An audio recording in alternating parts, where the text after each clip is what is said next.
I have a breaking story here. Trump has a brilliant way to ban Sharia from America. Do you support? And I just want to say before we start, there is something going on in Montana where they had to actually vote out Sharia law in the courts of Montana.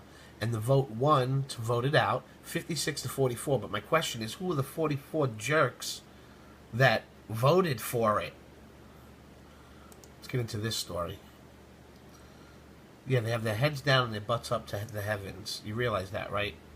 You think that's a coincidence? That's what they're doing. That's part of it. Sharia law is an un-American. It really is simple. We do not want our country to be run by an absurd, dangerous foreign law. As part of his pause on immigration coming from a select group of Muslim-majority countries, Trump has outlined what he calls extreme vetting.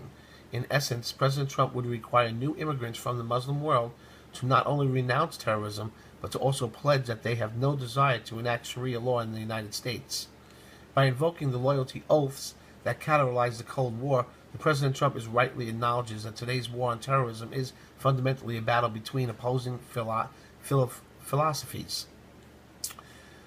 President Trump first talked about extreme vetting on the campaign trail, which earned him numerous enemies on both left and the normal right. The nominal right. Sorry, not the normal right. We're the normal right.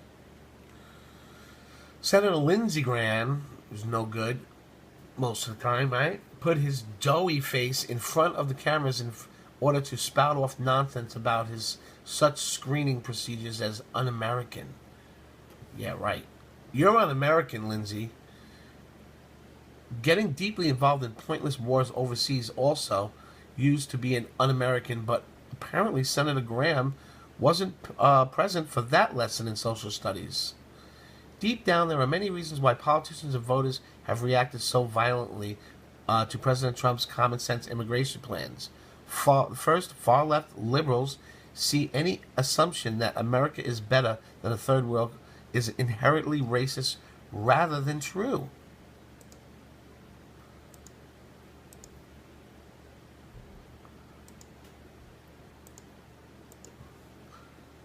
God.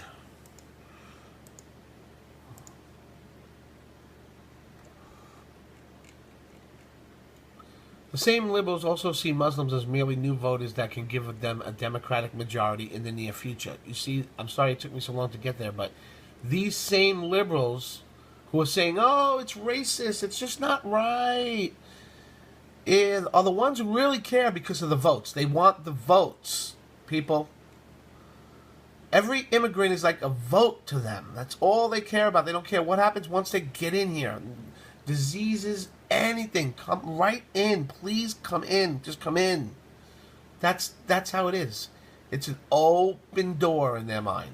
Another reason for an anti-Trump hysteria is a false understanding of history. First of all, yes, America has a long history of religious tolerance. However, it is irrefutable that America was founded by English, Dutch, and Scottish colonists who were steadfastly Protestant. The other major founding stock of the U.S., German-speaking colonists from Switzerland and German states, were likewise Protestant. As such, Roman Catholics faced decades of suspicion, and many were inspected for their loyalties.